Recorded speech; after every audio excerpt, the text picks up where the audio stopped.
Assalamualaikum warahmatullahi wabarakatuh.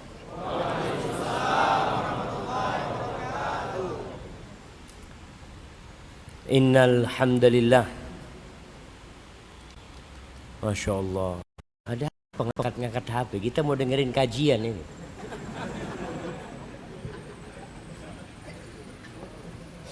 Jamaah, kehadiran antum di tempat ini itu disaksikan oleh malaikat-malaikat Allah Jalla Jalaluhu. Cukup mereka yang menjadi saksi. Nggak perlu antum upload apa. Insya Allah. Segala puji hanya milik Allah Jalla Jalaluhu. Nahmaduhu wa nasta'inuhu wa nastaghfiruh. Kita senantiasa memujinya karena hanya Dia yang pantas untuk dipuji. Hanya kepadanya kita meminta pertolongan karena hanya Dialah yang bisa membantu kita. Dan kepadanya kita meminta ampunan karena dosa-dosa yang kita lakukan setiap hari diangkat. Dan setiap hari pula nikmat-nikmat Allah turunkan kepada kita. Wa na'udzu billahi min syururi anfusina wa sayyiati a'malina. Dan kita berlindung kepada Allah dari kejahatan jiwa kita yang senantiasa membisikkan keburukan bahkan tatkala kita sedang salat menghadap kepada Allah Jalla Jalaluhu. Bisikan-bisikan itu datang memecah konsentrasi ibadah kita, membuat salat yang kita lakukan seakan-akan tiada guna. Kalau bukan kepada Allah kita minta perlindungan, kepada siapa? Wa na'udzu billahi min syururi anfusina wa sayyiati a'malina. Dan kita juga berlindung kepada Allah dari keburukan amal kita. Siapa yang tidak pernah berbuat dosa? Andai kata setiap kali berbuat dosa ada titik hitam di wajah kita, maka mungkin sebagian besar di antara kita wajahnya akan hitam karena dosa-dosa yang dia lakukan. Maka kita berlindung kepada Allah Jalla Jalaluhu.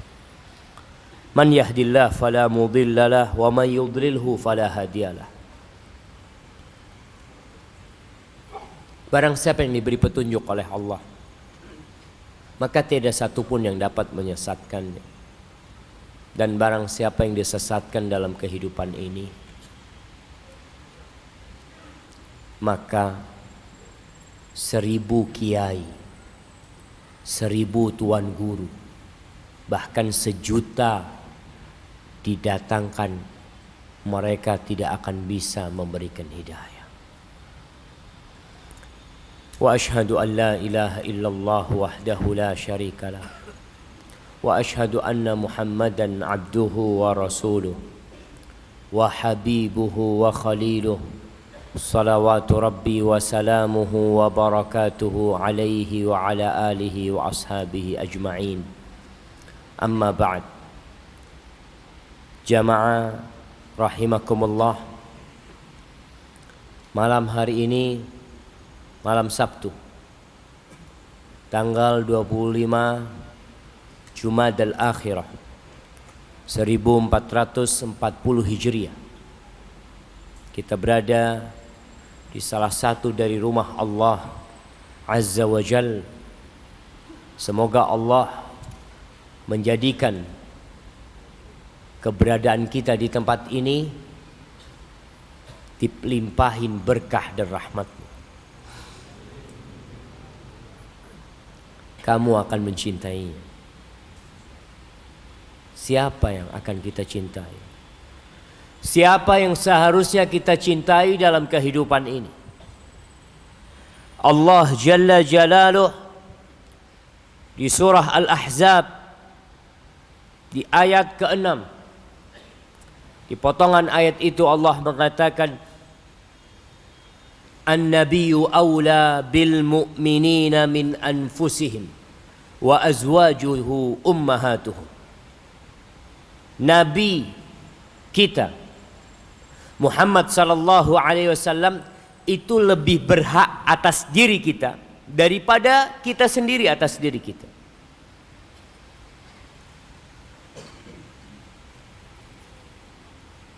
Kenapa seperti itu?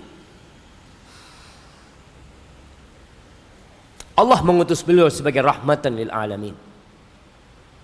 Sebelum Nabi diutus alaihi salatu wassalam, manusia hidup di masa jahiliyah. Antum camkan kalimat jahiliyah. Bukan seperti istilah jahiliyah buat teman-teman yang baru hijrah, yang mengatakan, Ustadz dulu ana jahiliyah Ustadz. Mereka berada di masa di mana batu diagungkan, binatang-binatang dikeramatkan, yang berkuasa memakan yang lemah, perzinaan dilakukan seperti hal yang biasa. Anak-anak perempuan dicabut hak hidupnya oleh mereka.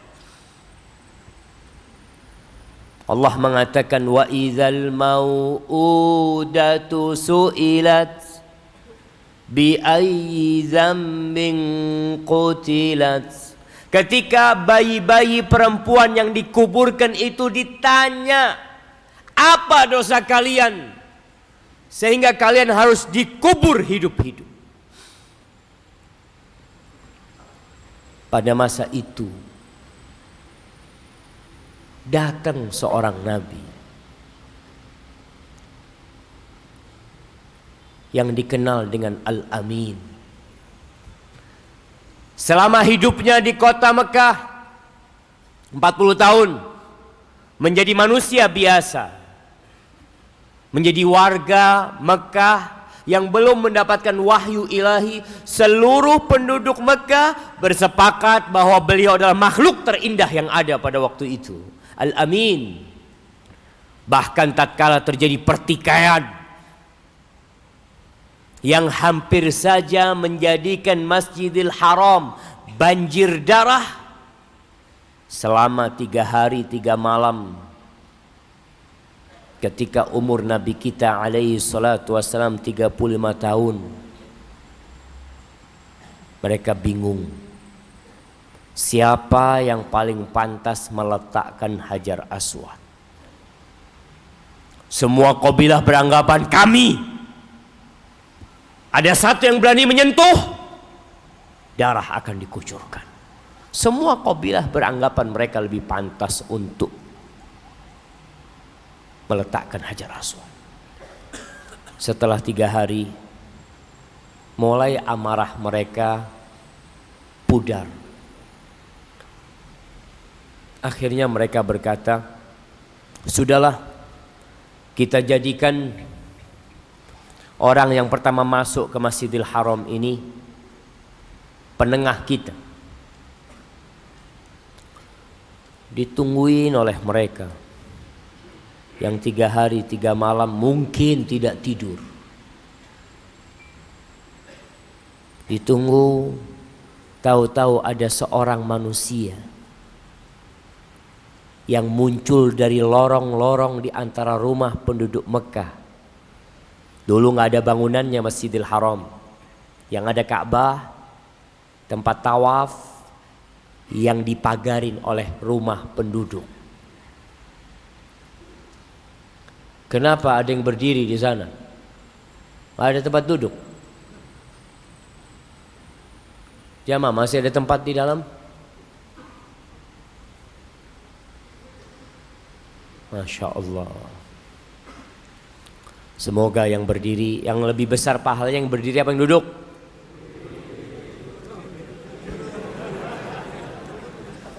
Yang berdiri apa yang duduk? yang dekat sama ustadznya. Semakin mendekat ke majelis itu semakin besar pahalanya. Yang berdiri capek ustadz, ya insya Allah dapat pahala capeknya.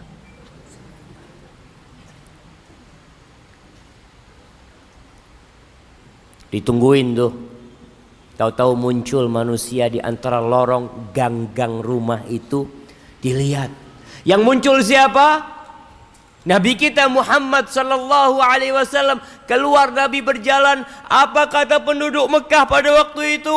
Radina bil amin. Kita ridha. Nih, orang ini jadi penengah, kita ridha. Kenapa? Mereka tidak menyebutkan namanya. Mereka menyebutkan sifatnya, Al-Amin. Kalau bicara namanya, dialah yang terpuji, Muhammad sallallahu alaihi wasallam. Gimana kita nggak mau cinta sama Nabi sallallahu alaihi wasallam? Setelah umur 40 tahun wahyu datang kepada beliau. Beliau mulai menyampaikan agama Allah ini kepada orang-orang yang beliau pilih. Istrinya Khadijah radhiyallahu ta'ala anha, yang Nabi alaihi salatu wassalam begitu mencintai Khadijah. Kalau antum membaca sejarah tentang Khadijah, antum akan cinta sama itu perempuan. Ikhwanil kiram, Allah itu kirim salam sama Khadijah. Antum bisa bayangkan Allah yang menciptakan langit 7 lapis itu kirim salam sama Khadijah. Jibril kirim salam dan Nabi sangat mencintai Khadijah. Abu Bakar As-Siddiq radhiyallahu ta'ala anhu, Ali bin Abi Talib radhiyallahu ta'ala anhu, Zaid bin Harithah. Nabi terus menyampaikan dakwah ini dan ditentang oleh kaumnya. Berulang kali beliau disakiti secara verbal dan secara fisik. Bahkan pada akhirnya beliau diusir dari kota Mekah, berangkat ke Taif. Pulang dari Taif dilemparin batu. Kenapa? Untuk menyampaikan agama Allah ini. Beliau ingin semua manusia itu selamat dari api neraka. Beliau ingin kita itu selamat dari api neraka. Terus beliau memberikan nasihat. Antum cinta sama orang tua antum, ana yakin, apalagi kalau orang tua antum baik. Orang tua antum yang ngajarin antum sholat, antum diajarin ngaji oleh ibu antum, dibimbing ngaji a, ba, ta, sa, dipakein baju untuk bisa berangkat ke masjid. Kalau antum ingin sesuatu dibelikan oleh orang tua antum, maka antum akan cinta. Nabi kita itu lebih sayang kepada kita daripada orang tua kita kepada kita.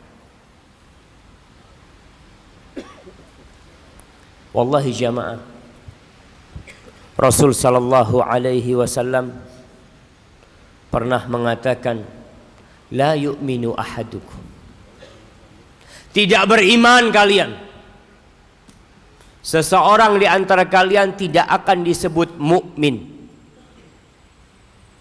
hatta akun ahabba ilaihi min walidihi wa waladihi wan nasi ajma'in. Kalian tidak akan dikatakan beriman sampai menjadikan aku, kata Nabi SAW, lebih dia cintai daripada bapak dia, daripada ibu dia, daripada anak dia, bahkan daripada seluruh manusia. Kita harus mencintai Nabi SAW lebih daripada cinta kita kepada negeri kita sendiri, bangsa kita sendiri. Kenapa? Kenapa kita harus cinta kepada Nabi SAW? Syekhul Islam Ibn Taimiyah rahimahullahu ta'ala mengatakan, wa amma sabab fi wujubi mahabbatihi sallallahu alaihi wasallam. Kalian mau tahu apa sebab kita harus mencintai Nabi sallallahu alaihi wasallam? Wa ta'zimihi, kita harus mengagungkan Nabi sallallahu alaihi wasallam aktsar min ayyi syakhsin, lebih banyak daripada manusia manapun. Kenapa? Beliau mengatakan, fali anna a'zamal khairi fid dunya wal akhirah la yahsulu lana illa ala yadin nabi sallallahu alaihi wasallam bil imani bihi wattiba'i. Kebaikan jamaah, kebaikan dunia dan akhirat itu tidak akan pernah kita dapatkan kecuali lewat jalan Nabi alaihi salatu wassalam. Kita nggak akan pernah berbahagia, Allahu Akbar jamaah, di dunia dan di akhirat kecuali lewat jalan Nabi alaihi salatu. Beliau itu yang kasih tahu kepada kita, nih jalan menuju surga. Engkau jalan ini berlobang, jalan ini penuh dengan onak dan duri. Hati-hati, kau bawa lampu. Jangan sendirian, engkau bawa guru, engkau bawa teman. Siapa yang ngajarin? Nabi kita alaihi salatu wassalam. Wallahi jamaah, kalau ada satu manusia, seorang penguasa yang kasih antum satu pulau di negeri ini, kasih antum pulau Sulawesi,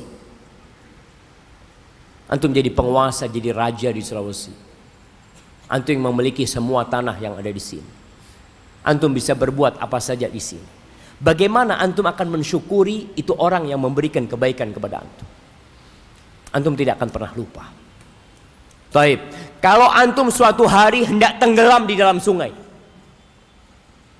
antum sudah hampir mati, kemudian ada orang yang mengambil tangan antum, mengeluarkan antum ke daratan, dan antum selamat dari kematian. Berapa kali antum akan bersyukur kepada orang itu? Bagaimana cinta antum kepada orang itu? Nabi alaihi salatu wassalam itu yang menyelamatkan kita dari api neraka jemaah. Lalu engkau nggak mau sholawat buat Nabi SAW? Ahibati fillah, sebagian ulama mengatakan, idza ta'ammala al-'abdu an-naf'al hasil lahu min jihati Rasul sallallahu alaihi wasallam alladhi akhrajahu Allah bihi min dhulumatil kufri ila nuril iman. Apabila seorang merenungkan, antum duduk, antum coba bertafakkur, merenungkan manfaat yang didapatkan dari Rasul sallallahu alaihi wasallam,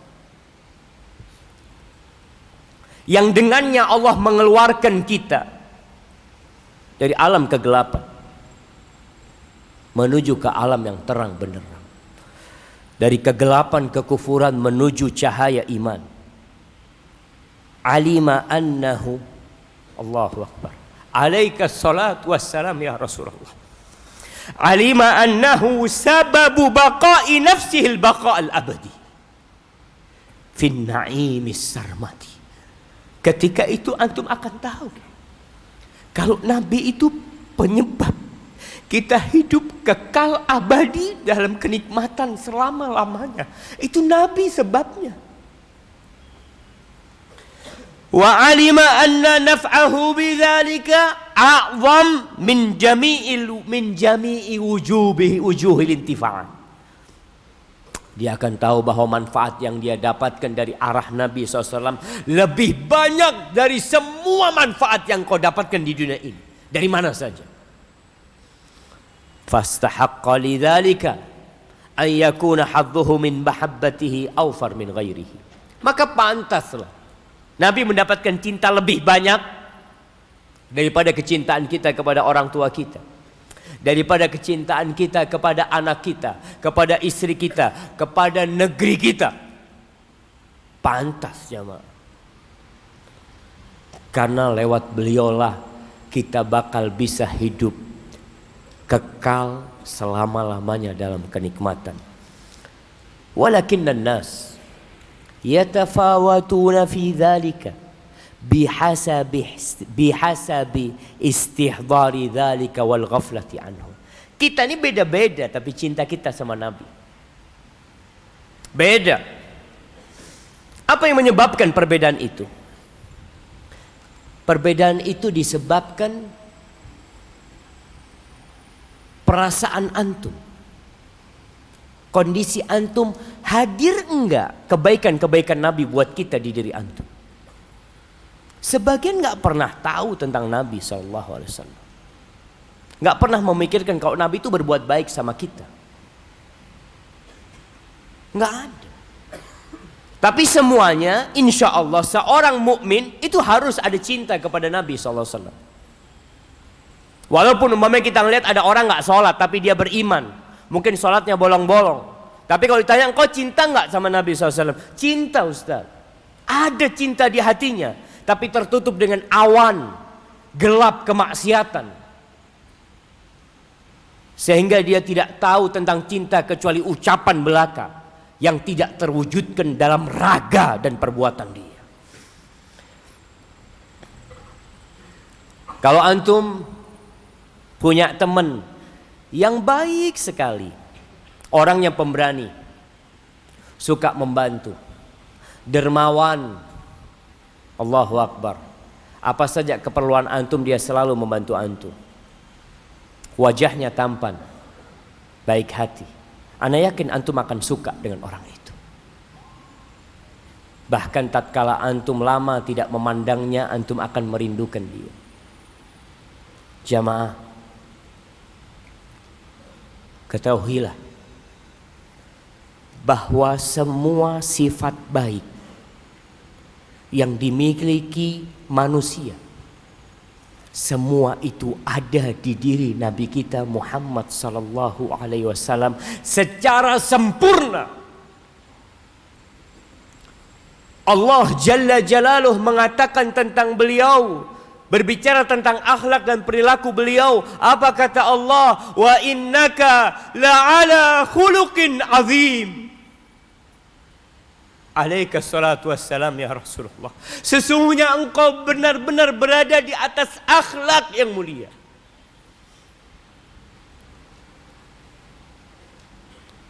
Allah mengatakan, laqad ja'akum rasulun min anfusikum azizun alaihi ma anittum harisun alaikum bil mu'minina raufur rahim. Itu Nabi kita. Beliau itu nggak ingin umatnya ini diberatkan dengan perintah-perintah Allah. Antum bayangin Nabi kita Muhammad sallallahu alaihi wasallam bolak-balik antara Nabi Musa dan Allah di Sidratul Muntaha sana, untuk urusan sholat yang 50 waktu. Dia minta diringankan sampai akhirnya jadi 5 waktu. Ketika 5 waktu turun dengan perintah itu, ditanya oleh Nabi Musa alaihi salam, berapa yang Allah wajibkan kepadamu?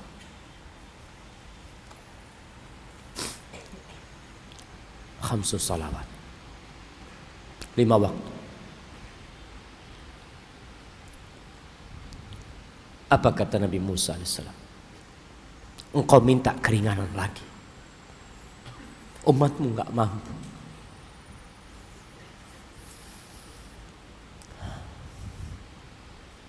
Apa kata Nabi SAW? Laqad raja'tu rabbi hatta istahyait. Aku udah bolak-balik minta keringanan sama Allah sampai aku malu, kata Nabi SAW. Beliau malu, tapi beliau berusaha untuk minta keringanan kepada Allah. Kenapa beliau tinggalkan sholat tarawih berjamaah? Beliau sholat, sahabatnya ikut sholat di 10 malam terakhir. Hari kedua beliau sholat lagi, hari ketiga beliau sholat, setelah itu beliau nggak keluar lagi. Para sahabat menunggu datangnya Nabi SAW untuk memimpin sholat. Nabi tidak keluar. Kenapa? Beliau mengatakan, aku takut diwajibkan sholat tarawih itu buat kalian. Aku takut. Hada Nabiuna sallallahu alaihi wasallam. Lalu antum gak cinta? Malam ini kita sholat isya diakhirkan. Nabi itu ingin mengakhirkan sholat isya. Pernah suatu hari alaihi salatu wassalam gak keluar dari rumahnya. Para sahabat setelah azan Bilal, mereka kumpul di masjid menunggu kehadiran Nabi alaihi salatu wassalam. Sampai waktu larut, hampir pertengahan malam. Sebagian sahabat tidur. Lalu Rasulullah sallallahu alaihi wasallam keluar dari rumahnya dengan rambut yang basah. Ada air yang menetes di jenggot Nabi alaihi salatu wassalam. Beliau lalu mengatakan, laula an asyqa ala ummati la akhartul isya ila nisfil lail. Andai kata kalau aku tidak takut menyulitkan umatku, aku akan akhirkan sholat isya ini sampai pertengahan malam. Tapi beliau tidak melakukan itu karena kesian sama kita. Alaihi salatu wassalam.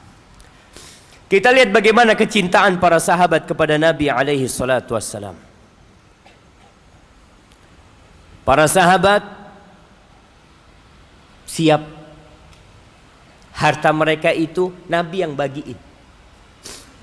Datang tuh orang-orang Ansor, bawa harta mereka. Ya Rasulullah, hadhihi amwaluna, ini harta kami. Silahkan engkau bagi Nabi. Silahkan kau bagi kepada siapa yang engkau kehendaki. Iksim bainana ya Rasulullah. Itu datang sahabat-sahabat. Tahu mereka Nabi lebih pantas dengan harta mereka. Bukan cuma harta, nyawa pun mereka berikan. Ketika perang Badar, apa kata para sahabat? Ya Rasulullah, law ista'radna binal bahr la khudnahu ma'ak. Kalau engkau minta kepada kami untuk menyeberangi lautan, kami akan seberangi lautan itu ya Rasul SAW. Untukmu semua itu ringan ya Rasul SAW.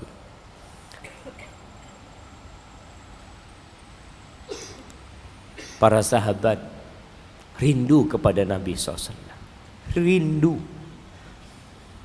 Antum pernah nggak di hari Jumat duduk bersolawat buat Nabi SAW sejam, 2 jam, 3 jam, hingga muncul kerinduan kepada Nabi alaihi salatu wassalam? Pernah? Mungkin sebagian orang di antara kita lebih rindu kepada public figure. Ada sebagian di antara antum yang rindu berjumpa dengan ustadz, tapi antum gak rindu berjumpa dengan Nabi SAW. Salah kita membagi rindu kita. Antum seharusnya hidupkan rindu kepada Nabi SAW. Anas bin Malik radhiyallahu ta'ala anhu mengatakan, kana Rasulullah sallallahu alaihi wasallam yuqbilu wa ma 'alal ardi syakhsun ahabba ilaina minhu. Biasanya Nabi SAW datang tuh kepada kita, subhanallah, kata Anas, tidak ada satupun manusia yang lebih kita cintai daripada beliau alaihi salatu wassalam. Ali bin Abi Thalib radhiyallahu ta'ala anhu mengatakan, kana wallahi ahabba ilaina min amwalina wa auladina wa abaina wa ummahatina wa minal ma'il barid ala dhama.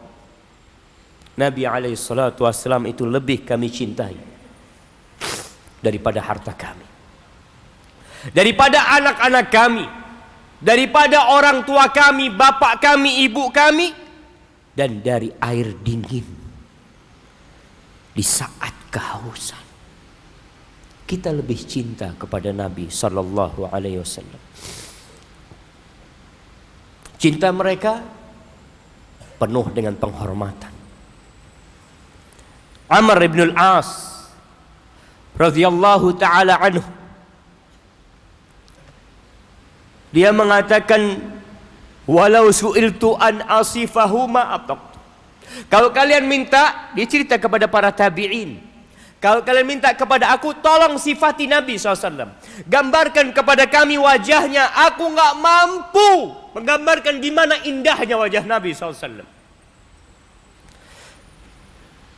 Kenapa? Li'anni lam akun amla ainayya minhu. Aku gak pernah melihat Nabi dengan pandangan yang tajam gitu, gak pernah. Kenapa? Karena aku mengagungkan Rasulullah sallallahu alaihi wasallam. Ahibati fillah, Urwah ibn Mas'ud Ats-Tsaqafi radhiyallahu ta'ala anhu, sebelum dia beriman, dia salah satu pemuka Tsaqif dari Taif pada tahun ke-7 Hijriah. Tahun ke-6 Hijriah terjadi perjanjian Hudaybiyah. Sebelum perjanjian itu ada negosiasi. Orang-orang Quraisy kirim orang untuk nego supaya Nabi SAW nggak masuk ke kota Mekah. Salah satu yang dikirim adalah Urwah ibn Mas'ud Ats-Tsaqafi. Ketika dia datang kepada Nabi alaihi salatu wassalam, negosiasi, di sebelah Nabi alaihi salatu wassalam ada sahabat yang berdiri, Al-Mughirah ibn Syu'bah, dengan pedangnya. Dia menjaga Nabi alaihi salatu wassalam. Urwah ketika negosiasi, dia pegang jenggot Nabi SAW. Dia pegang jenggot Nabi SAW. Biasanya orang Arab seperti itu, kadang kala ngobrol sambil dipegang jenggotnya. Itu Urwah Al-Mughirah bin Syu'bah menepuk tangannya Urwah. Ketika mau pegang jenggot, ditepuk dengan sarung pedangnya. Tarik tanganmu sebelum tidak kembali lagi kepadamu. Urwah tanya, ma'aghladak, kok orangnya kok kasar banget, kata dia. Siapa orang ini? Apa kata Nabi SAW? Hadza ibnu akhika, ini keponakanmu, Al-Mughirah ibn Syu'bah. Itu pamannya. Yang pegang jenggot itu pamannya Mughirah. Tapi bagaimana cintanya Mughirah kepada Nabi SAW? Mau pamannya, mau bapaknya, mereka lebih cinta kepada Nabi SAW. Setelah pulang habis negosiasi, dia mengatakan kepada orang-orang Quraisy, ya ma'syara Quraisy, aku ini pernah dikirim bersama delegasi menjumpai Raja Romawi, Kaisar Romawi, Kisra yang ada di Persia, Muqawqis yang ada di Mesir. Aku sudah melihat raja-raja, tapi aku tidak pernah melihat sebuah umat yang mencintai rajanya seperti cintanya sahabat Muhammad kepada Muhammad sallallahu alaihi wasallam. Aku nggak pernah lihat. Wallahi Nabi SAW meludah, itu ludahnya tidak jatuh di tanah. Para sahabatnya rebutan ludah Nabi SAW. Ludah itu mereka usapkan ke wajahnya sallallahu alaihi wasallam. Ketika Nabi berwudu, sahabat itu rebutan air wudu itu sampai mau bunuh-bunuhan. Aku nggak pernah melihat orang cinta seperti cinta kepada Muhammad sallallahu alaihi wasallam. Itu yang akhirnya mengantarkan Urwah masuk Islam. Udah masuk waktu sholat. Nah, kita azan dulu. Iya, belum. Kenapa? Enggak, azan sekarang nggak apa-apa. Azannya sekarang. Fadhil.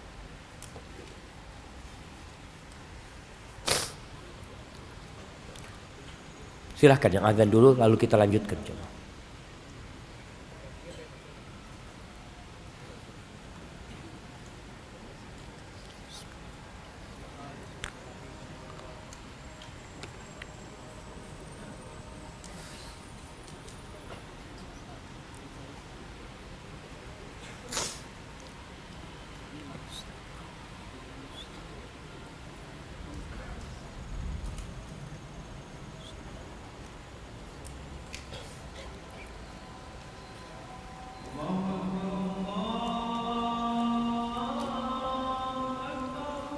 Allahu Akbar.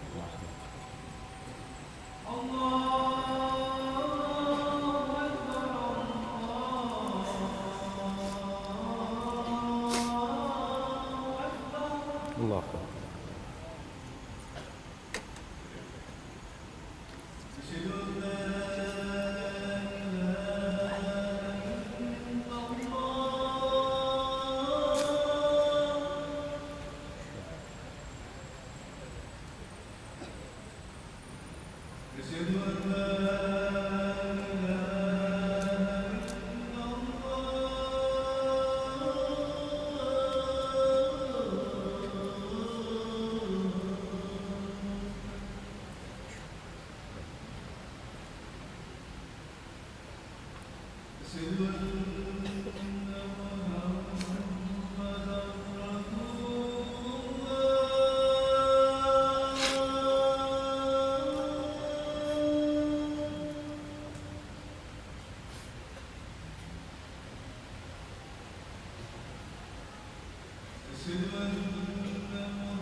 Allahumma salli wa sallim ala nabiyyina Muhammad Suatu hari Umar bin Khattab radhiyallahu taala anhu mengatakan kepada paman Nabi Abbas.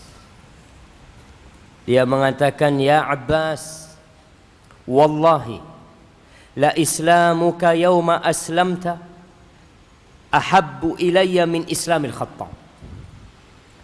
Wahai Abbas, demi Allah, ketika engkau masuk Islam, di hari engkau masuk Islam, itu lebih aku cintai daripada masuk Islamnya bapakku Khattab. Masuk Islamnya Abbas sama Umar bin Khattab lebih dicintai daripada masuk Islamnya bapaknya sendiri. Lau aslam, kalau bapakku masuk Islam. Wa ma bi illa anni qad araftu anna islamaka kana ahabba ila Rasulillah sallallahu alaihi wasallam min islamil Khattab idza aslam. Kenapa aku mengatakan itu? Karena aku tahu masuk Islamnya engkau itu lebih dicintai Nabi SAW daripada masuk Islamnya bapakku. Sehingga Umar bin Khattab tahu diri dia. Siapa Abbas? Maka perhatian Umar bin Khattab radhiyallahu taala anhu ketika jadi khalifah, itu beliau memberikan perhatian yang lebih kepada orang-orang yang dicintai Nabi alaihi salatu wassalam.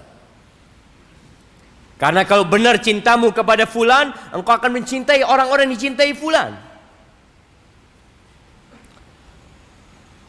Umar bin Khattab itu ketika membagikan santunan yang diberikan kepada para sahabat tiap tahun, Umar memberikan kepada Usamah bin Zaid bin Harithah. Kita tahu 4 orang yang masuk Islam lebih dulu: Khadijah, Abu Bakar, Ali, Usamah bin Zaid bin Harithah. Zaid bin Harithah. Ini anaknya Zaid. Usamah bin Zaid. Itu dikasih oleh Umar bin Khattab 3.500 dirham santunan tiap tahun. Dan anaknya sendiri dikasih 300 dirham. Bingung anaknya ini. Dia tanya sama bapaknya, "Ayah, kenapa kok Usama dikasih lebih banyak daripada aku? Padahal sama kita." Apa kata Umar kepada anaknya? "Li'anna Zaidan kana ahabba ila Rasulillah sallallahu alaihi wasallam min abik." Karena Zaid itu lebih dicintai Nabi daripada bapakmu sallallahu alaihi wasallam. Wa Usama ahabba ila Rasulillah sallallahu alaihi wasallam minka. Dan Usamah bin Zaid lebih Nabi cintai sallallahu alaihi wasallam daripada engkau.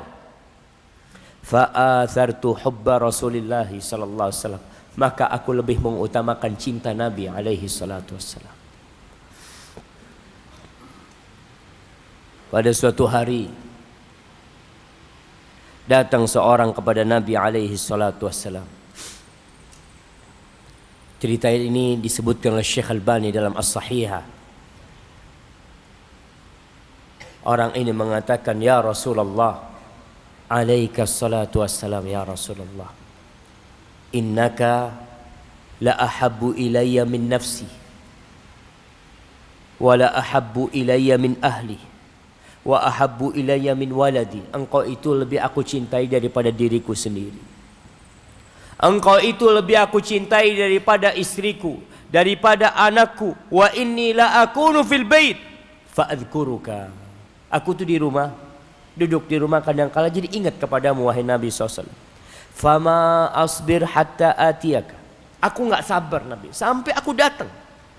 Kalau sudah kerinduan datang itu, aku tinggalkan rumahku, aku datang untuk menyumpaimu. Fa'anzur ilaik. Dia hanya ingin melihat wajah Nabi SAW. Wallahi jamaah,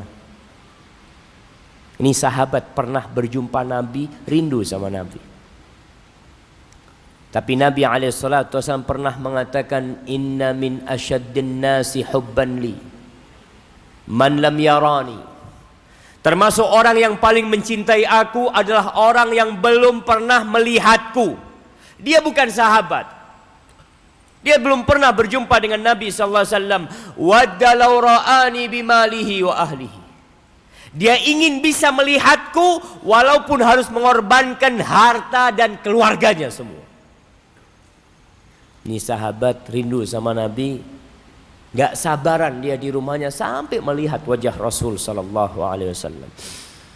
Wa idza dzakartu mauti wa mautak.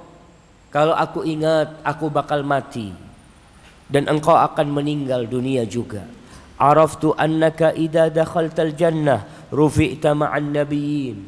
Engkau nanti kalau masuk surga engkau akan diangkat ke derajatnya para nabi. Wa inni idza dakhaltul jannah khasyitu an la arah. Aku takut kalau aku masuk surga nanti aku enggak bisa melihat engkau lagi. Dia enggak kebayang dengan kenikmatan surga. Enggak ada dalam benak dia bidadari surga yang bisa membuat dia lupa dengan memandang wajah Nabi sallallahu alaihi wasallam. Dia takut kalau masuk surga enggak bisa melihat Nabi alaihi salatu wassalam. Falam yarudda alaihi Nabi sallallahu alaihi wasallam syai'an. Nabi enggak bisa jawab. Nabi diam. Karena urusannya ini urusan wahyu yang ditunggu dari Allah. Gimana kondisinya nanti di sana? Para nabi dikumpulkan dengan para nabi. Akhirnya Allah turunkan firman-Nya di surah An-Nisa ayat 69. Allah mengatakan, "Wa may yuti'illaha war rasul." Barang siapa yang patuh kepada Allah dan Rasul-Nya, faulaika ma'al ladzina an'amallahu 'alaihim, maka mereka akan dikumpulkan bersama orang-orang yang Allah berikan nikmat kepada mereka, minan nabiyyin, dikumpulkan bersama para nabi, was-siddiqin, dan orang-orang yang siddiq, wasyuhada, dan orang-orang yang mati syahid, was-salihin, dan orang-orang soleh, wa hasuna ulaika rafiqa, dan mereka adalah sahabat, teman yang sangat baik. Suatu hari datang lagi sahabat kepada Nabi sallallahu alaihi wasallam. Dia mengatakan, "Ya Rasulullah, mata sa'ah?" Wahai Rasul, alaika salatu wassalam, ya Rasulullah, kapan kiamat akan terjadi? Nabi alaihi salatu wassalam balik bertanya, wa madza a'datta lis-sa'ah, dan apa yang engkau persiapkan untuk kiamat? Kata dia, ya aku sholat, cuma ya gak banyak. Aku puasa, tapi ya biasa gitu loh. Artinya bukan orang yang puasa sunnahnya banyak apa enggak.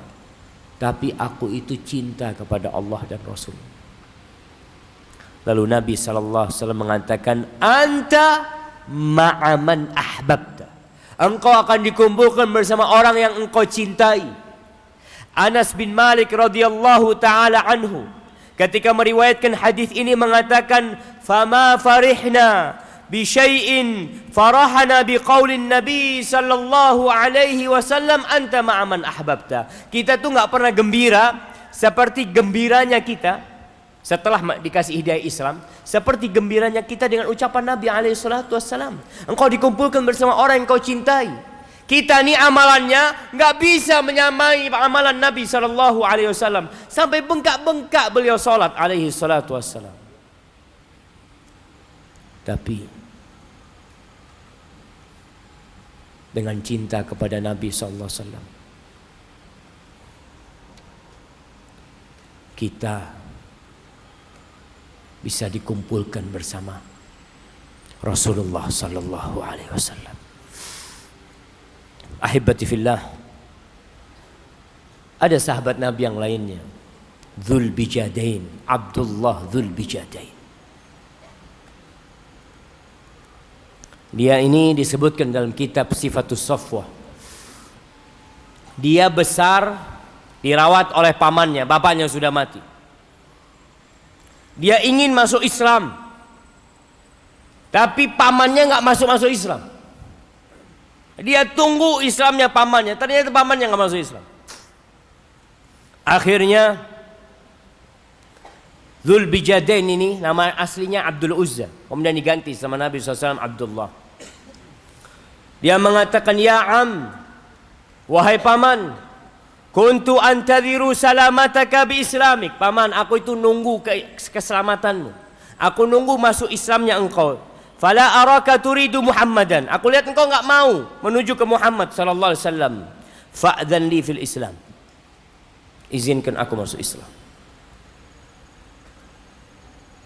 Keponakan masih menghormati pamannya, karena dia dibesarkan oleh pamannya. Apa kata pamannya? Wallahi la in aslamta, demi Allah kalau kamu masuk Islam, la antazi'anna kulla ma a'taituka hatta thawbaik.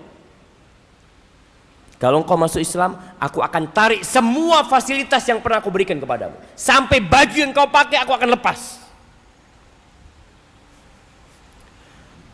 Apa kata Dzulbijadain? Dia teriak dengan semangatnya mengatakan, nadratun min Muhammadin alaihi salatu wassalam ahabbu ilayya minad dunya wa ma fiha. Satu pandangan melihat Nabi Muhammad SAW lebih aku cintai daripada dunia dan isinya. Engkau ambil semuanya, dia lepas semuanya. Kemudian ada kain kasar yang mungkin buat keset, itu yang dipakai baju sama dia. Dia sobek, satu buat sarung, satu buat selendang sama dia untuk berjumpa Nabi sallallahu alaihi wasallam. Ketika ditanya oleh Nabi sallallahu alaihi wasallam, "Masmuka?" Siapa namamu? Abdul Uzza. Faqala bal Abdullah Dzulbijadain. Engkau Abdullah yang pakai dua baju yang kasar itu. Ada cerita indah buat Dzulbijadain, antum baca ceritanya. Bagaimana mereka mencintai Nabi alaihi salatu wassalam. Sahabat Nabi yang namanya Zaid ibn Dathinah, dia diutus oleh Nabi alaihi salatu wassalam. Tapi dalam satu peperangan, kemudian dia ditawan oleh orang-orang musyrikin di Mekah. Maka akhirnya Safwan bin Umayyah anaknya Umayyah bin Khalaf. Nanti Safwan ini masuk Islam. Antum bisa lihat orang-orang yang benci kepada Islam, kalau Allah mau kasih hidayah, Allah tinggal ngomong kun fayakun. Maka jangan pernah putus asa berdoa meminta hidayah buat orang-orang besar, orang-orang penting yang mungkin kita melihat dia kurang suka dengan dakwah Islam ini. Safwan bin Umayyah, dia datang bersama maulanya dengan budaknya yang namanya Nistos. Dibawa nih Zaid ibn Dathinah untuk dipotong kepalanya. Dibawa keluar tanah haram. Maka berkumpullah orang-orang musyrikin untuk menyaksikan pembenggalan kepala orang ini. Di antara mereka ada Abu Sufyan Ibn Harb Ibn Umayyah. Faqala lahu Abu Sufyan berkata kepada Zaid ibn Dathinah ketika didatangkan untuk dipotong kepalanya, nasyadtuka billah ya Zaid, atuhibbu Muhammadan indana al-an bimakanika yudrabu unuquhu wa annaka fi ahlik. Zaid, demi Allah aku minta kau jawab dengan jujur. Engkau mau enggak sekarang posisimu ini digantikan dengan Muhammad sallallahu alaihi wasallam, dipotong kepalanya Muhammad sallallahu alaihi wasallam? Apa kata Zaid? Wallahi ma uhibbu anna Muhammadan sallallahu alaihi wasallam al-an fi makanihi alladhi huwa fihi tusibuhu syaukatun tu'zi. Demi Allah Jalla Jalaluh, aku enggak ingin Muhammad sallallahu alaihi wasallam sekarang di rumahnya. Posisinya dia sekarang di rumahnya terkena duri. Aku nggak ingin Nabi SAW terkena duri sallallahu alaihi wasallam. Apalagi jadi penggantiku di sini. Apa kata Abu Sufyan? Ma ra'aitu minan nas ahadan yuhibbu ahadan ka hubbi ashabi Muhammadin sallallahu alaihi wasallam Muhammadan. Aku nggak pernah ngelihat orang cinta kepada orang lain seperti cintanya sahabat Muhammad kepada Muhammad sallallahu alaihi wasallam. Kemudian dipenggal kepalanya Zaid ibn Dathina. Wallahi jamaah, mereka siap mengorbankan nyawa mereka demi tegaknya agama Allah ini, demi berbahagianya Rasulullah sallallahu alaihi wasallam. Muhammad bin Maslam atau sahabat yang lain. Ada salah satu dedengkot Yahudi yang suka mencela Rasulullah sallallahu alaihi wasallam. Dia siap membunuh orang itu. Dia berangkat ke rumahnya. Dia datang ke kampung kabilahnya dan dia bunuh orang itu. Karena suka menyakiti Rasulullah sallallahu alaihi wasallam. Mu'ad ibn Amr ibn Jamuh sama Muawid bin Afra, dua pemuda pembunuh Abu Jahal. Ketika perang Badar, dia berada di sampingnya Abdurrahman bin Auf, di kiri dan kanan Abdurrahman bin Auf. Abdurrahman bin Auf nggak nyaman berada diapit oleh dua anak muda yang mungkin tidak memiliki kekuatan untuk melindungi dia dalam peperangan. Tapi ternyata dua orang ini mencolek Abdurrahman bin Auf, tanya, "Ya Am, arini Abu Jahal." Wahai paman, tunjukkan kepada aku mana Abu Jahal. Mana Abu Jahal? Kata Abdurrahman, ada apa engkau sama Abu Jahal? Aku tuh dengar kalau dia suka mencaci maki Nabi Muhammad SAW. Annahu yasubbun Nabiyya sallallahu alaihi wasallam. Hari ini aku akan selesaikan urusan ini. Wallahi la in ra'aituhu la yufariku jasadi jasadahu au sawadi sawadahu hatta yamutal ajal minna. Kalau aku melihat dia hari ini, tubuhku tidak akan berpisah dengan tubuh dia sampai orang yang paling cepat mati duluan. Yang di sebelahnya Muawid juga mencolek Abdurrahman bin Auf, sama pertanyaan dia. Subhanallah jemaah. Ketika peperangan dimulai, Abdurrahman mengatakan kepada dua orang ini, "Hadza sahibukuma." Nih, kalian lihat, ini Abu Jahal. Kedua anak muda itu lari seperti elang yang hendak menerkam mangsanya. Lari. Kemudian ditebas Abu Jahal. Selesai membunuh Abu Jahal, selesai urusannya. La. Keduanya lari mencari Nabi SAW. Ya Rasulullah, dicari Nabi. Dikasih tahu, ya Rasulullah, aku sudah bunuh Abu Jahal. Aku sudah bunuh Abu Jahal ya Rasulullah. Kedua orang ini mengatakan, kami yang membunuhnya. Dilihat pedangnya yang masih ada darah-darah, kalian keduanya membunuhnya. Setelah itu mereka berdua perang kembali. Muawid bin Afra mati ketika perang itu. Mu'ad bin Amr bin Jamuh dikejar-kejar oleh Ikrimah bin Abu Jahal karena tahu dia yang bunuh bapaknya. Ditebas tangannya sampai lepas jemaah. Mu'ad bin Amr bin Jamuh, dia cerita, Mu'ad cerita bahwa sepanjang hari aku berperang, tanganku itu aku seret karena nggak putus jemaah. Di akhir hari aku injek tangan itu karena menyakitinku. Mereka siap kehilangan tangan buat siapa? Buat Rasulullah sallallahu alaihi wasallam. Antum nggak siap kehilangan pekerjaan antum? Antum tidak siap meninggalkan pekerjaan antum yang diharamkan karena lebih memilih cinta kepada harta, kepada anak-anak, kepada keluarga. Antum lihat para sahabat Nabi meninggalkan kota Mekah tinggal di Medina, tidur di masjid, kelaparan, mereka lakukan semua itu. Untuk apa? Cinta kepada Allah dan Rasulnya. Ahibati fillah, selesai perang Uhud, berita kematian, tewasnya para sahabat itu masuk ke dalam kota Madinah. Ada seorang wanita yang mendapatkan informasi suaminya mati, bapaknya mati, saudaranya mati. Dia lihat tuh jenazah bapak, suami, saudaranya mati. Apa yang dia tanyakan? Dia nggak teriak-teriak dengan kematian saudara-saudaranya, dengan kematian ayah dan suaminya. Dia bertanya, ma fa'ala Rasulullah sallallahu alaihi wasallam? Nabi gimana kondisinya? Rasulullah gimana kondisinya?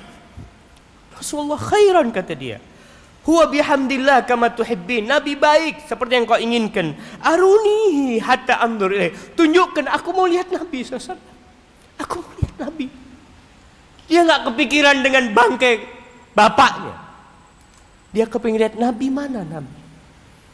Ketika ditunjuk itu Nabi, kata dia datang menjumpai Nabi alaihissalatu wassalam, mengatakan, ya Rasulullah, kullul musibati ba'daka jalalu. Semua musibah, apa saja musibah yang menimpaku, setelah engkau nggak apa-apa, itu ringan buat aku, wahai Rasul sallallahu alaihi wasallam. Ahibati fillah, para tabi'in, orang-orang soleh. Imam Malik, dia itu tidak meriwayatkan dari Ayyub As-Sikhtiyani. 2 kali Ayyub As-Sikhtiyani datang ke Madinah haji, Imam Malik tidak meriwayatkan. Kenapa? Imam Malik kepingin tahu nih, bagaimana Ayyub As-Sikhtiyani. Setiap kali Ayyub As-Sikhtiyani ini menyampaikan hadis, qala Rasulullah sallallahu alaihi wasallam, nangis dia. Dia rindu sama Nabi SAW. Dia berada di kota Nabi SAW, tapi Nabi udah nggak ada. Dia terus menangis. Ketika itu Imam Malik meriwayatkan dari Nabi SAW, dari Ayyub As-Sikhtiyani. Dan Imam Malik rahimahullahu ta'ala, kalau beliau mau ngajar, beliau itu pakai baju yang paling bagus. Parfumnya beliau pakai. Ditanya, kenapa engkau melakukan itu? Dengan ini aku mengagungkan hadis Rasul sallallahu alaihi wasallam. Antum bisa bayangin bagaimana Imam Bukhari dari Bukhara sana jalan ke Madinah, berangkat ke kota-kota besar, ke Baghdad, ke Mesir, ke tempat-tempat para ulama untuk menghimpun hadis Nabi alaihi salatu wassalam. Dia kumpulin tuh. Capek mereka jamaah. Imam Muslim seperti itu, Imam Abu Dawud seperti itu, Imam Nasai, Ibnu Majah, At-Tirmidzi, Imam Ahmad bin Hanbal capek keliling dunia mengumpulkan hadis Nabi alaihi salatu wassalam. Sekarang hadis itu sudah jadi buku. Antum tinggal baca, antum tinggal belajar, antum tinggal amalkan. Kita nggak mau belajar. Apa yang antum baca selama ini? Antum sudah selesaikan Sahih Bukhari untuk mendengarkan ucapan-ucapan baginda Nabi kita Muhammad SAW. Mereka capek mengumpulkan, sampai sebagian ulama kencing darah mengumpulkan hadis Nabi SAW. Mereka cinta kepada Nabi SAW, dan tugas kita sekarang mengamalkan, belajar antum sekarang. Nggak ada lagi mengatakan, aduh susah mengamalkan sunnah Nabi SAW. Sunnah ini sudah diamalkan oleh orang-orang sebelum kita, dan mereka mampu mengamalkan. Sekarang ini sarana belajar begitu banyaknya, begitu mudahnya. Hanya kita yang nggak mau belajar. Yang terakhir jamaah, Al-Imam Ibnu Katsir dalam kitabnya Al-Bidayah wan Nihayah, ketika menceritakan peristiwa di tahun 394 Hijriah. Kafilah dari Irak berangkat berhaji. Mereka langsung menuju ke Mekah, nggak ke Madinah. Kalau antum baca sejarah, baca tuh buku Al-Bidayah wan Nihayah, antum akan lihat 20.000 jemaah haji dibunuh oleh orang-orang Syiah Rafidhah, Qaramithah. Sebagian mereka ada tahun-tahun tertentu nggak ada satupun orang Irak yang berangkat haji. Kenapa? Karena banyaknya penyamun, perampok yang ada. Pada tahun 394 Hijriah, selesai berangkat haji, Amir haji mereka mengatakan kita harus cepat-cepat ke Baghdad, pulang kita. Karena takut nanti ada hal-hal yang tidak diinginkan di jalan. Akhirnya mereka berangkat dari Mekah menuju ke Irak. Mereka menuju ke Madinah, nanti serong jalannya menuju Irak. Di tengah jalan ada dua pemuda yang suaranya indah membaca. Ketika mereka mau belok menuju ke arah Irak, meninggalkan jalur Madinah, mereka membaca firman Allah di surat Taubah ayat 120. Allah mengatakan, "Ma kana li ahlil madinati ma kana li ahlil madinati wa man hawlahum minal a'rab ay yatakhallafu an Rasulillah wa la yarghabu bi anfusihim an nafsihi." Nggak seharusnya, nggak sepantasnya orang-orang Madinah dan orang-orang di sekitar Madinah itu untuk meninggalkan Rasul sallallahu alaihi wasallam. Kemudian mereka lebih mengutamakan diri mereka daripada Nabi alaihi salatu. Nggak pantas mereka melakukan ini. Ketika ayat itu dibacakan, mereka mau berangkat ke Irak, nangis orang-orang itu. Kita nggak bisa sampai ke Madinah, ke Masjid Nabawi, di tempat Nabi sallallahu alaihi wasallam. Mereka menangis, dan itu onta-onta jamaah, subhanallah. Semuanya menuju ke anak muda ini yang baca Quran ini. Gimana, kalian mau pulang ke Irak? Apa mau ke Madinah? Akhirnya Aminnya nggak tahan, kita berangkat ke Madinah. Mereka rindu ke Masjid Nabawi, ke kota Madinah, untuk mengucapkan salam kepada Rasul sallallahu alaihi wasallam. Salat di Masjid Nabawi dan mengucapkan salam kepada Nabi alaihi salatu wassalam. Mereka berangkat jamaah. Enggak jadi berangkat ke Irak. Dan Ibnu Katsir menyebutkan setelah dari Madinah mereka pulang sampai Baghdad selamat semua. Kita ini udah mudah. Fasilitas umrah mudah. Ziarah ke Masjid Nabawi mudah. Mengamalkan sunnah Nabi mudah, belajar sunnah Nabi mudah.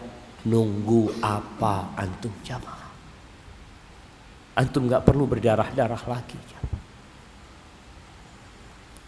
Allahumma lakal hamdu kulluhu wa lakal syukru kulluhu. Semoga Allah menguatkan kita untuk mengamalkan sunnah Nabi ini jamaah.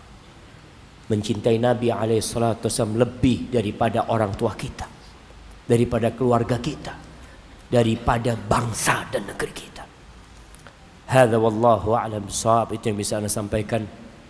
Apabila benar itu dari Allah Jalla Jalaluh, kalau ada yang salah dan kurang berkenan itu dari diri Anda pribadi, Allah dan Rasul yang terbebaskan dari kesalahan itu.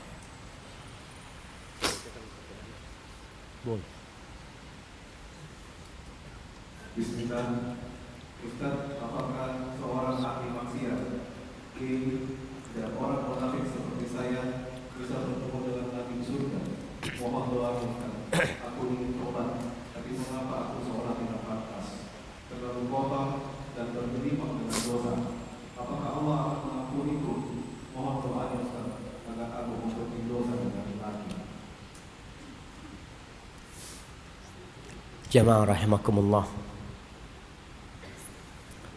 Allah itu mengatakan, Nabbi ibadi anni anal ghafurur rahim. Sampaikan kepada hamba-hambaku kalau aku adalah Rabb yang maha pengampun dan maha pengasih.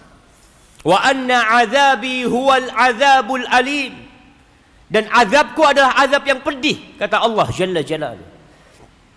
Semuanya melakukan dosa. Dan semuanya memiliki kesempatan yang sama bertobat kepada Allah Subhanahu wa ta'ala. Tinggal engkau harus berusaha memerangi nafsumu sendiri. Pintu tobat tidak pernah ditutup sampai ruh seorang berada di kerongkongan, sampai matahari terbit dari arah barat.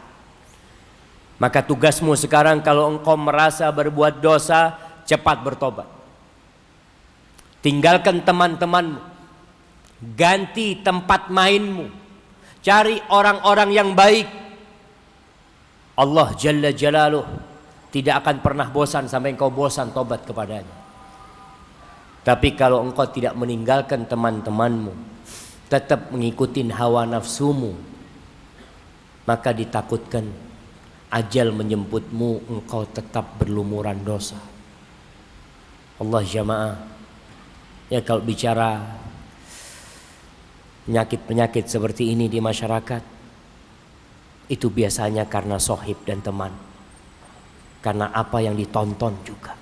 Maka segera tinggalkan teman-temanmu, cari teman-teman yang baik, banyak baca Rabbighfirli wa tub alayya innaka antat tawwabul ghafur. Dan kita doakan semoga semua pelaku dosa itu dibuka pintu tobatnya oleh Allah Subhanahu wa taala dan diterima tobatnya.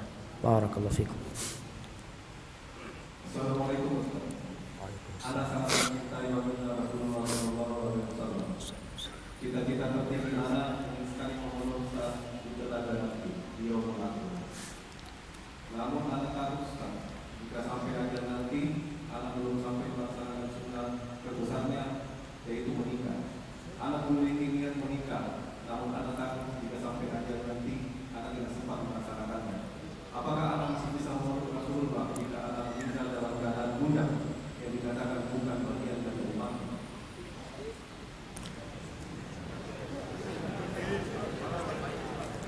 Wallahi jemaah, iya, penanya ini takut dengan sabda Nabi SAW, faman raghiba an sunnati falaysa minni. Barang siapa yang tidak suka dengan sunnahku, maka bukan dari umatku, bukan dari aku. Hati-hati. Di telaga Nabi SAW, Nabi menanti. Beliau mengatakan kepada para sahabatnya, ana faratukum fil haud, aku menanti kalian di telaga. Lalu Nabi SAW menceritakan tentang masa yang akan datang. Wala yudhadunna rijalun an ummati an haudi. Ada nanti orang-orang yang dihalau dari telagaku, nggak bisa minum dari telaga Nabi SAW. Lalu Nabi mengatakan, ummati, umatku, kata Nabi SAW. Apa kata malaikat? Innaka la tadri ma ahdatsu ba'da. Engkau nggak tahu apa yang dilakukan umatmu setelah engkau mati. Maka ingat, hadis-hadis yang ancaman mengatakan bukan dari umatku, bukan dari golonganku, itu jadi ancaman buat kita. Nanti kita nggak bisa minum dari telaga Nabi SAW. Kalau orang mati bujang, tapi dia ingin menikah, nggak masalah. Karena yang dibenci sama Nabi SAW, yang dikatakan bukan dari umatku adalah yang benci dengan sunnah, nggak suka dengan sunnah. Kalau dia ingin menikah, antum ingin menikah, cuma apa daya Ustaz, uang nggak punya. Kita nih jamaah, kalau antum benar ingin mengamalkan sunnah Nabi SAW, Allah itu menjamin orang yang menikah untuk menjaga kehormatan dirinya. Wan nakihu lil afaf. Kalau antum menikah untuk menjaga kehormatan diri, Allah akan bantu antum. Dan benar pilihan antum sesuai dengan pilihan Rasulullah SAW. Nabi itu udah pilihkan perempuan buat kita.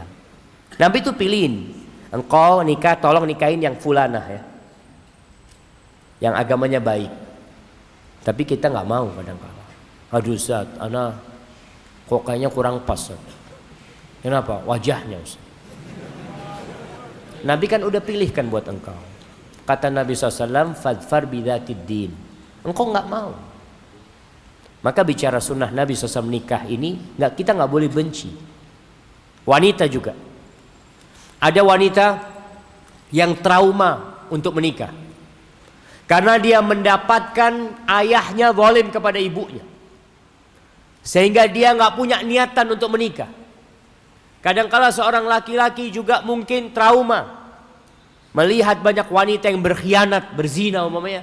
Dia berpikir untuk tidak menikah. Maka nggak boleh.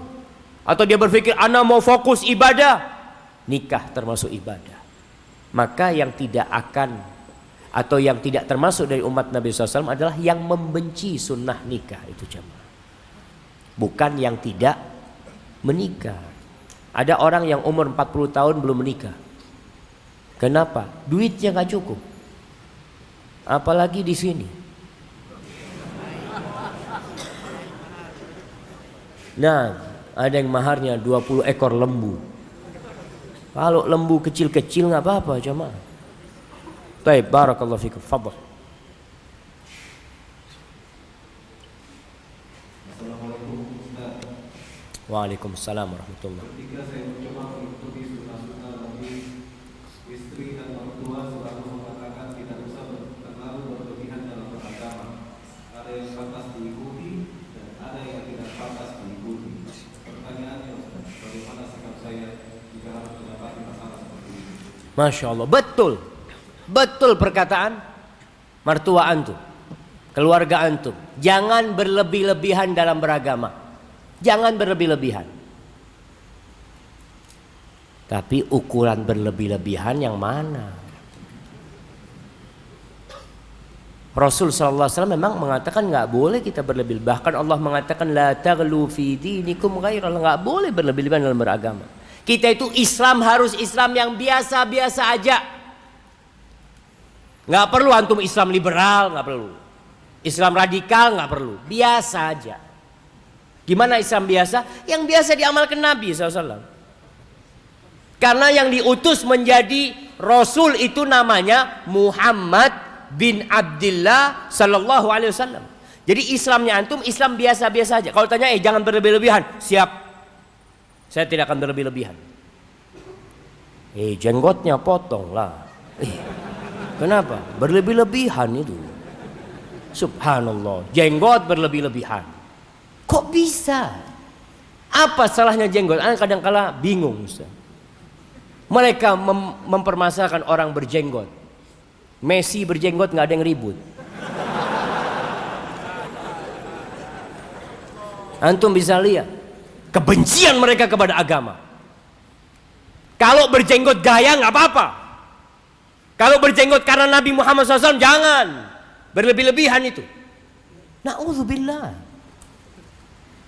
Tapi memang orang kalau sudah bicara agama jamaah, mulai berat dia. Karena dia kalau ngelihat orang itu mau melaksanakan sunnah, lalu dia tidak mengamalkan, dia merasa orang ini berlebih-lebihan karena dia tidak mengamalkan itu. Maka katakan kepada mertua, siap, kalau saya berlebih-lebihan tolong ditegur. Ditegur. Ini loh berlebih-lebihan, Nabi tidak mengamalkan itu. Apa standar Islam itu? Ya Nabi Muhammad SAW, sunnahnya Nabi SAW. Yang lewat berlebih-lebihan. Umpamanya antum sholat malam dari habis isya sampai subuh, berlebih-lebihan. Antum sholat duhur 17 rakaat, berlebih-lebihan. Itu berlebih-lebihan jemaah. Nah, maka sampaikan. Antum nikah 7, berlebih-lebihan. Kalau 4, ya memang standar itu 4 Ustaz. Nggak boleh berlebih-lebihan jemaah. Nah, agama nggak boleh berlebih-lebihan. Udah enak jemaah. Nabi SAW itu mengatakan taraktukum alal bayda lailiha kanahariha au lailaha kanahariha. Aku meninggalkan kalian itu seperti di antara lembaran atau roti yang putih, lembaran yang putih. Selesai sudah. Siangnya sama dengan malamnya, nggak ada gelap, sudah terang semuanya. La yazighu anha illa halik. Tidak ada yang menyimpang dari ini kecuali orang yang binasa. Maka nggak boleh berlebih-lebihan, jangan meremehkan agama dan jangan berlebih-lebihan dalam beragama. Di tengah, sesuai dengan yang diamalkan Nabi SAW dan para sahabatnya. Hadza wallahu a'lam bissawab. Nah. Dan antum sabar menghadapi mertua, istri, sampaikan. Dan antum jangan sok tahu juga. Kalau ngasih mertua, itu nggak ada dalilnya itu. Mertua, dalil yang mana ini? Mertua nggak tahu dalil jemaah. Nah, fadhal. Assalamualaikum. Waalaikumsalam warahmatullahi wabarakatuh. Kita memakai jubah di mana saja, bahkan saat kuliah di kampus pakai juga jubah. Dan ada dosen yang tidak suka dengan jubah yang saya pakai. Ada apa atau sikap apa yang saya harus berbuat untuk dosen saya? Nah, antum kasih hadiah jubah dosennya. Mungkin dia nggak punya jubah. Jemaah. Jadi tadi kita nggak boleh berlebih-lebihan juga. Artinya jubah, sarung, ini pakaian yang dipakai oleh Nabi SAW. Nggak pakai juga nggak apa-apa. Artinya antum kalau nggak pakai jubah, pakai baju yang sopan yang sesuai dengan sunnah.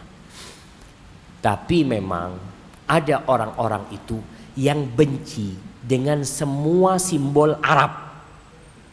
Ada. Kalau datang dari Barat nggak ada masalah. Kalau dari Arab jangan. Itu terjadi coba. Jadi memang ada kelompok namanya Asy'ubiyah. Asy'ubiyah itu orang anti Arab dulu. Seperti yang terjadi di Turki. Ketika Kemal Atatürk itu menguasai, dia langsung hilangkan bahasa Arab. Udah selesai, hilang bahasa, karena dia benci dengan Arab itu. Maka jubah memang identitas Arab. Tapi tadi itu bukan satu sunnah, artinya yang kalau antum nggak pakai itu tidak menjalankan sunnah Nabi SAW. Karena pakaian Nabi SAW, beliau pakai jubah, ya, beliau pakai sarung, beliau pakai rida, pakai selendang, ya. Itu sunnah yang tradisi juga, yang dipakai oleh orang-orang Arab juga pada waktu itu. Tapi bagus, antum pakai nggak ada masalah. Jadi kalau dosen antum nggak suka antum pakai jubah, antum kasih hadiah jubah. Pak, hadiah dari saya, yang bagus jubahnya. Barakallahu fikum. Nah. Ya, hadiah buat dosen. Yang tanya siapa tadi? Ayo, fadhal ke sini antum. Masya Allah.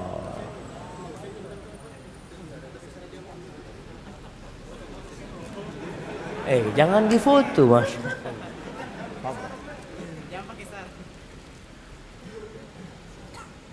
Barakallahu fikum. Sudah. Bismillah. Barakallahu fikum. Antum kasihkan ke dosennya nanti. Jangan dipakai antum. Kemudian yang pakai jubah jamaah, tolong pakai jubah yang rapi.